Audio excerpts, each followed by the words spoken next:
अस्सलामुअलैकुम वरहमतुल्लाहि वबरकातुहू।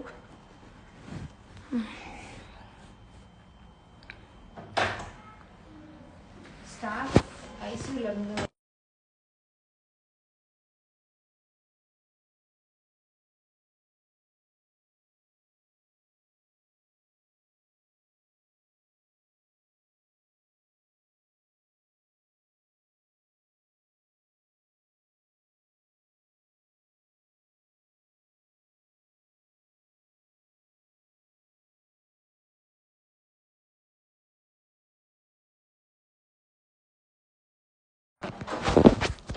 अस्सलामुअलैकुम वरहमतुल्लाहि वबरकातुहू।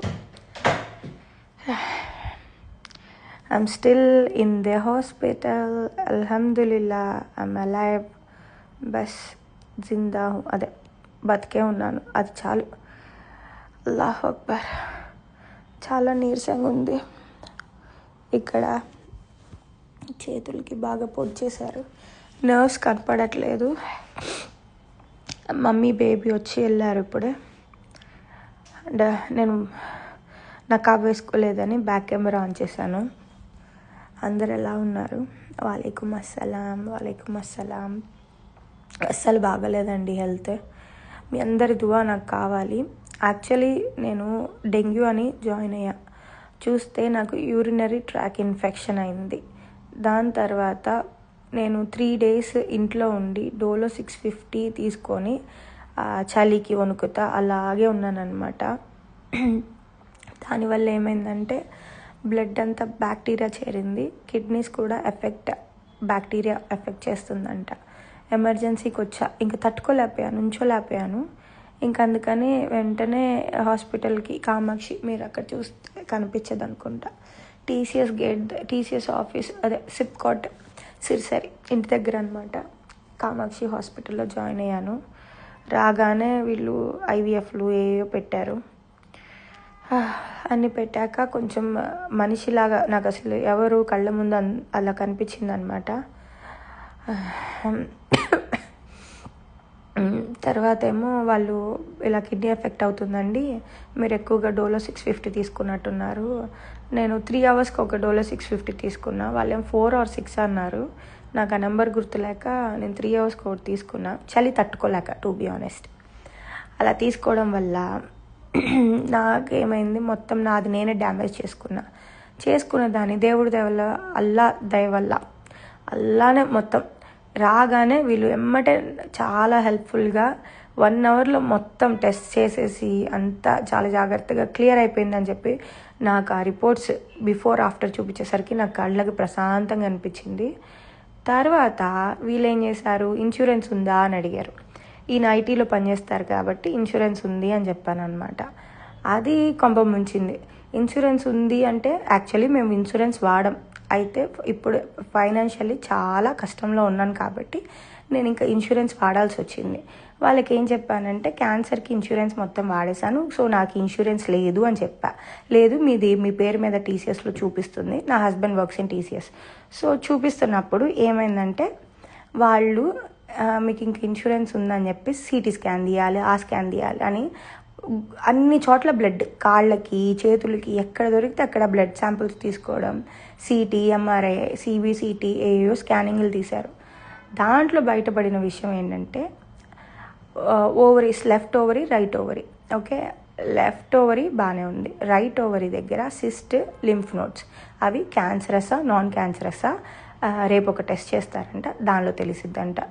అయితే ప్రస్తుతానికి నేనేమో ఇప్పుడేమి వద్దు అని ఆపరేషన్ అవన్నీ నేను చేయించుకోలేను, నా హస్బెండ్ పక్కన లేరు, 2 పిల్లలు, చిన్నపిల్లలు అని చెప్పి ఇగ్నోర్ చేశాను. ఇన్షాల్లా మీ అందరి దువాతో ఇలాగే రికవర్ అయిపోవాలి అని అనుకుంటున్నా. అది క్యాన్సరన్స్ కాకూడదు అనుకుంటున్నా. ఇంకా క్యాన్సర్ వచ్చినా కూడా నేను రెడీగా ఉన్నాను ఫేస్ చేయడానికి. ఐ డోంట్ వాంట్ టు ఇది ఇలాగ కీమో, రేడియేషన్, ఈ నరకం కన్నా కూడా ఒకేసారి పోవడం బెటర్. అంత టార్చర్ అది. నాకు జుట్టు ఊడిపోవడం, నొప్పి, అవి తట్టుకోలేము. దానికన్నా క్యాన్సర్ వచ్చిన చోట ఆపరేషన్ చేయించుకున్నాక చాలా రిలాక్స్గా ఉండిద్ది. ఎనీవే ఇది ఎందుకంటే లైఫ్లో ఇవన్నీ చూసినాక గివప్ ఇచ్చేసాను అనమాట. ఎందుకు ఇది ఎప్పుడు చూడు ఏదో ఒకటి. ఇప్పుడు బేబీ క్యాన్సర్, రేడియేషన్, మళ్ళీ ఇది, అసలు విరక్తి వచ్చేసింది అనమాట. 10 రోజులు సంతోషంగా ఉంటే ఇంకొక 4 రోజులు ఏడుస్తున్నా. సో నాకు గివప్ ఇచ్చేసా, ఎందుకు ఈ లైఫ్ ఇలా ఉంది అని. అల్లానే ఉన్నాడు ప్రతిదానికి, ఆయన చూసుకుంటాడు. టైం వస్తే అందరూ వెళ్ళాల్సిందే, అందుకనే నేను అలాగే వెయిట్ చేస్తున్నా. Kamakshi hospital, Chennai, Mahabalipuram road, brother. Yeah, ఇన్షాల్లా. నేను హోప్ లూజ్ చేయట్లా, బట్ వై, ఎందుకు? ఎందుకంటే నేను ఎవరికి ద్రోహం చేయట్లా, అందరికీ. ఇంకా నా దగ్గర ఒంటి మీద ఉన్నాయి కూడా తీసిచ్చేస్తున్నా. ఇంకా ఎందుకు అలా చేయడం వల్ల జనాలు అక్క మీరు ఇలా మంచి పని చేస్తున్నారు అని. నేను ఎవరో కూడా తెలియదు, నేను బుర్కాలో ఉంటా, నా కళ్ళు తప్ప నేను ఎవరో కూడా ఎవరికి తెలియదు. అయినా నన్ను గుర్తుపట్టి అక్క మీరు ఇలా చాలా మంచి పని చేశారని చెప్పారనమాట ఒకళ్ళు. నాకు బాగా అనిపించింది. మేబీ నజర్ కూడా ఉండొచ్చు, ఎందుకంటే నజర్తో బచో అన్నారు అల్లా. నజర్ వల్ల మనుషులు కూడా పోతారు. అయినో నా బ్రదర్ అలాగే చనిపోయారు, చాలా దిష్టి వల్లే. టు బి ఆనెస్ట్ నాది కూడా అలాగేనేమో అని భయం వేస్తుంది. మా మమ్మీకి ఫస్ట్ తమ్ముడు 5 years తర్వాత ఇప్పుడు నా పొజిషన్. ప్రెగ్నెన్సీ వచ్చిన దగ్గర నుండి ప్రతి ఒక్కటి, నేను లండన్ నుండి వచ్చిన 2024 నుండి నేను ఇప్పటిదాకా రికవరీ అవ్వలేకపోతున్నా. ఐ గెస్ ఇంకెన్ని రోజులు ఇలా నేను ఉంటానో. అలానే ఉన్నాడు. మీ అందరు దువా నాకు కావాలి. ఎగ్జాక్ట్లీ జీవితం అసలు నా లైఫ్ నేను ఒకేలాగా ఉండాలనుకోవట్లా. ఇదే నేను మా హస్బెండ్కి చెప్పా. ఆయన ఎందుకు ఇలా అయింది నీకు, ఇప్పుడే కదా ఒక క్యాన్సర్ పోయిందంటే ఇంకో క్యాన్సర్ అంటున్నారు అని చెప్పేసి ఆయన టెన్షన్ అవుతుంటే నేను అదే చెప్పా. అప్స్ అండ్ డౌన్స్ ఉంటాయి, అలా అనవద్దు అని అంటున్నా. బట్ అది ఇదే చేతులారా చేసుకొని జంక్ ఫుడ్ తినడం వల్ల ఇలాగా అని, ఈ చేతులారా చేసుకుంటాం వల్ల ఇలా జరుగుతుంది. ఆ సిస్ట్, ఆ లింఫ్ నోట్స్, జంక్ ఫుడ్ ఎక్కువ తినడం వల్ల పెరుగుతాయి అని అంటున్నారు. సో దానివల్ల ఈయనేమో ఫైర్ అవుతున్నారు, తినొద్దని చెప్తే తింటావు అది ఇది అని. So maybe not. Yeah, Duniya is temporary. నీలూఫర్ అల్లా, అవును, అల్లా అందరినీ టెస్ట్ చేస్తున్నాడు. నేను అల్హమ్దులిల్లా నా పెళ్ళికి ముందు దాకా ఏదో అసలు తెలియకుండా టైంపాస్ చేసేసా. అల్హమ్దులిల్లా పెళ్ళైన దగ్గర నుండి చాలా అల్లా దయ వల్ల చాలా తెలుసుకున్నా. ఇస్లాం అంటే ఏంటని, అసలు హిదాయత్ మొదట్లో ఉంది, తర్వాత పోయింది. మళ్ళీ అల్లా కాదు, ఇది కాదు, నువ్వు ఇలా ఉండాలని మళ్ళీ నాకు అల్లా హిదాయత్ ఇచ్చాడు. ఇది పోగొట్టుకోకూడదు అంతే. అందుకని 24 గంటలు మీరు చూస్తే నమాజ్ అయిపోగానే ఫోన్, దువాలు కానీ ఏదో ఒకటి చదువుకుంటూ ఉంటా. ఎందుకంటే అన్నీ మన చేతుల్లో ఉండవు. ఫోన్ ఉంటే అన్ని దువాలు అట్లా ఉంటాయి కదా, చదువుకుంటూ ఉంటా. ఎందుకంటే నా పిల్లలకి నేను ఉండాలి, నా పిల్లలు బాగుండాలి, నా హస్బెండ్కి బర్కత్ ఉండాలి, ఆయన హయాతీ బాగుండాలి. ఇదే 24 hours. అలా అనుకునే దానికి నేను ఇంకా ఎదుటోళ్ళకి మంచి చేసేదానికి నాకే ఎందుకు ఇలా జరుగుతుందని నా హస్బెండ్ చాలా బాధపడుతున్నారు. అది ఆయన పక్కన లేరు కాబట్టి ఇంకా చాలా ఫీల్ అవుతున్నారు అనమాట. ఎనీవే, మీ దువా వల్లే నేను త్వరగా కోలుకుంటున్నాను అనుకుంటున్నా. ఇన్షాల్లా, ఆమీన్. నేను ఇంత మాట్లాడగలుగుతున్నాను అంటే మీ అందరి దువానే. నిజంగా ఈ లైఫ్కి రావడానికి కూడా నాకు ఇప్పుడు ఇది పెడుతున్నారు, ఇదేదో యాంటీబయాటిక్ అంట, అయ్యో పెట్టింది ఈవిడ. అయితే ఏమంటున్నానంటే ఇది మీ అందరి దువా వల్లే త్వరగా రికవరీ అవ్వగలుగుతున్నా. లేకపోతే ఇంకా టైం పట్టేదేమో. వాళ్ళు 5 days అన్నారు, నేను 2 daysలో నేను వెళ్ళిపోతానని కూర్చున్నా. ఎందుకంటే చిన్నపిల్లలు కదా అమ్మ ఇంట్లో ఉన్నారు, అందుకనే. అలా మీ అందరి దువా వల్ల నాకు చాలా నరకం అనుభవించాల్సిందని తక్కువ నరకం చూపిస్తున్నారు అంతే. అంటే పెయిన్గా ఉంది బాగా, లెగిసి నుంచుంటే పడిపోతున్నాను అనమాట. అలాగా ఇంక ఇప్పుడు కూడా ఫోన్కి సపోర్ట్ తీసుకొని పెట్టా ఇలాగా. Anyway, thank you so much. మీ అందరికీ జజాకల్లా ఖైర్. అల్లా మీ అందరికీ బర్కత్ ఇవ్వాలి, హయాత్ ఇవ్వాలి. అల్లా మీ అందరినీ హ్యాపీగా, పీస్ఫుల్గా, ప్రాస్పరిటీ, హెల్త్, వెల్త్ అన్నీ ఇచ్చి బాగా చూసుకోవాలి. నా దువా మీ అందరితో ఉండిద్ది. ఎప్పుడు ఏం జరిగిద్దో నా లైఫ్ అయితే నేను ఇమాజిన్ కూడా చేయలేకపోతున్నా. రేపు ఉంటాము వెళ్ళాము అని, ప్రతి ఒక్కరికి లైఫ్ అంతే. రేపు ఈ సెకండ్ ఏమైద్దో కూడా తెలీదు. సో నేను ముందుగానే చెప్తున్నా, మీ అందరు నాకు ఇంత సపోర్ట్ చేసి నా కోసం ఇంత దువా చేస్తున్నందుకు ఐ రియల్లీ అప్రిషియేట్. నా తరపు నుండి అల్లా దగ్గర నేను మీ అందరి కోసం దువా చేస్తానే ఉంటాను, ఇన్షాల్లా, ఆమీన్. Thank you guys, really means a lot. జరూర్ silent eyes. Thank you so much. మీ అందరి దువా నాకు ఇప్పుడు ప్రస్తుతానికి అవసరం. తర్వాత మర్చిపోయినా పర్లేదు సిస్టర్స్, బ్రదర్స్. కొంచెం నా పిల్లల కోసం నేను త్వరగా రికవర్ అవ్వాలి. నా కొడుకు కూడా అసలు వైరల్ ఫీవర్ వచ్చి బాగలేదు. అమ్మని పాపని బాబుని ఇంట్లో పెట్టి హాస్పిటల్లో ఒంటరిగా ఉన్నాను. మీరు చూసినట్టయితే ఆవిడ నర్స్ వచ్చి బెల్ కొడితే ఆవిడ వచ్చి చూసుకుంటుంది. కనీసం టాయిలెట్కి కూడా నడవలేకపోతున్నా. మీ అందరు దువా ఉంటేనే నేను ఇంకా స్పీడ్గా రికవర్ అవుతా. నేను ఇప్పుడు అదే చేయబోతున్నా. ఇప్పుడు పడుకుంటే మళ్ళీ తెల్లారుజామున దాకా లెగవను. నా వల్ల కాదు. ఎందుకంటే ఇదేదో మందిస్తున్నారు, దానివల్ల మత్తు వచ్చేస్తుంది ముందుగా. ఇన్షాల్లా ప్లీజ్ ప్లీజ్ ప్లీజ్ నా కోసం దువా చేయండి. కొంచెం రికవర్ అవ్వాలా, బాగా మళ్ళీ జ్వరం వచ్చేస్తుంది. షో అల్లాహ్ అక్బర్. ఇన్షాల్లా ఆమీన్. Thank you so much. Next లైవ్లో కలుసుకుందాం. అల్లా హాఫిజ్ my dear sisters and brother. Exactly నా కిడ్స్ కోసం మా అమ్మ నిజం ఒక తల్లి చూసుకున్నట్లు ఇప్పుడు కూడా నాకు ఇంత బాగోపోయినా నేను ఫోన్లో మా మమ్మీకి ఆమె యూనిఫామ్ అక్కడ ఉంది, పిల్లాడిని స్కూల్కి పంపించు, అది ఇది అని చెప్పేసి నేను ఎంతో కష్టపడుతున్నా. అది మా మమ్మీకి ఏం తెలుసు, డైలీ నేను కదా చూసుకునేది. నా హస్బెండ్ ఇక్కడ లేరు, తన పరిస్థితి అలా బాగోలేదు, అక్కడ ఉన్నారు.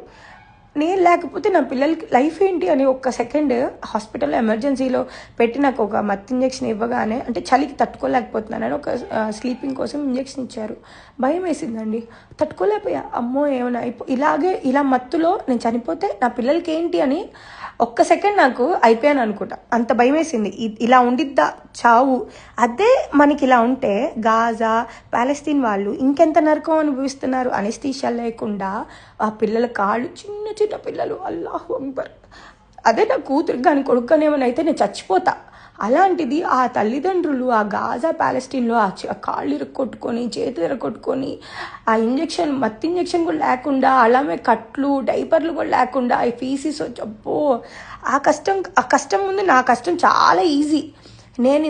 ఇది నాకు కష్టం అనిపిస్తుంది. మరి వాళ్ళ కష్టం నేను ఫస్ట్ ఎమర్జెన్సీకి వచ్చినప్పుడు ఇది అనుకున్నా, ఇదే నేను తట్టుకోలేకపోతున్నానే, వాళ్ళు ఎంత కష్టం అనిపిస్తున్నారు, వాళ్ళకి ఎంత త్వరగా రిలీఫ్ ఇస్తే బాగుండు. ఆడెవడో కానీ నాకు కోపం వచ్చేస్తుంది, అసలు ఒరిజినాలిటీ బయటకు వచ్చేస్తుంది.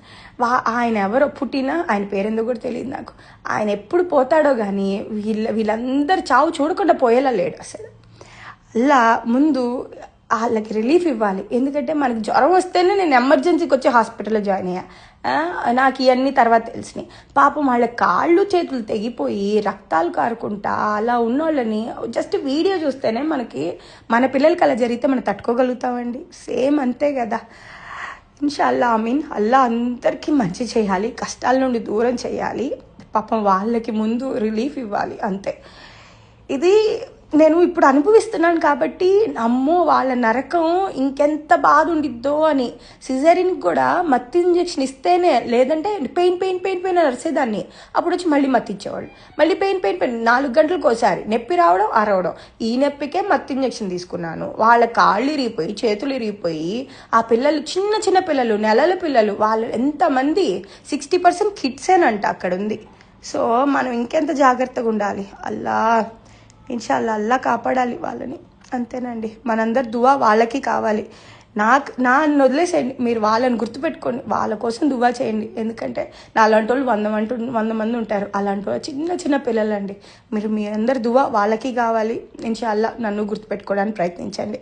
Free Palestine, free Gaza. ఇన్షాల్లా అది ఎప్పుడు జరిగిద్దో కానీ స్టిల్ అది వాళ్ళు అబద్ధపు సీజ్ ఫైర్ అంటున్నారు. వాళ్ళు ఎలా ఉన్నారో ఇంకా తెలియదు. ఇన్షాల్లా ఆమీన్. మనందరి దువా వాళ్ళ కోసం వెళ్ళాలి. ఇన్షాల్లా ఆమీన్. ఇంకా నేను రెస్ట్ తీసుకుంటానండి. మళ్ళీ ఇలా టెన్షన్ పడిపోయేసరికి బీపీ 150 ఏమో అన్నారు. కొంచెం బీపీ తగ్గించుకోండి, మీది బీపీ పెరుగుతుందన్నారు. నాకు తగ్గించుకుంటా ఇన్షాల్లా. కొంచెం ఓవర్గా రియాక్ట్ అయినా జ్వరం రావడం, బీపీ పెరిగిపోవడం, గబగబా మాట్లాడినా కూడా పల్స్ బాగా హైయో లో ఏదో అవుతుంది. అందుకనే రెస్ట్ తీసుకుంటాను. ఇన్షాల్లా ఆమె నెక్స్ట్ వీడియో లైవ్లో కలుసుకుందాం. ఒక్కసారి తగ్గిపోయినాక నా కిడ్స్ నేను సెట్ చేసేసి ఆ తర్వాత మీ అందరి కోసం చాలా ఇంపార్టెంట్ వీడియోస్ ఉన్నాయి. నేను అవన్నీ ఎడిట్ చేయలేక అన్ని ఇంట్లో ఉంచాను. ఇన్షాల్లా మీ అందరి కోసం అప్డేట్ చేస్తాను. ఎందుకంటే నా ఫేస్ ఎందుకు బ్రదర్, నా ఫేస్ చూపించలేను. నేను ముస్లిం అమ్మాయిని, నా ఫేస్ కవర్గా ఉండడమే ఇష్టం. మీ అందరి కోసం అవి ఇంపార్టెంట్ అనమాట. లైఫ్లో ఆఖిరత్ ఏంటి, మన ఈ లైఫ్లో పుట్టింది జస్ట్ ఇలాగ టెంపరీ ఒక 60 years బతికి పోవడానికేనా, పోయినాక ఆఖిరత్ ఉండిద్దా, ఈ అన్నిటి గురించి ఇన్షాల్లా మాట్లాడుకుందాం. ఇన్షాల్లా. ఆమీన్. Thank you so much Shafi Sheikh garu. ఇన్షాల్లా ఆమీన్. Thank you. అల్లా హాఫీజ్. నా ఫోన్లో ఛార్జింగ్ కూడా అయిపోయింది. పాప మా సిస్టర్ వచ్చి ఛార్జర్ ఇచ్చి వెళ్ళారు. Thank you guys. అల్లా హాఫీజ్. ఇన్షాల్లా నెక్స్ట్ లైవ్లో కలుసుకుందాం.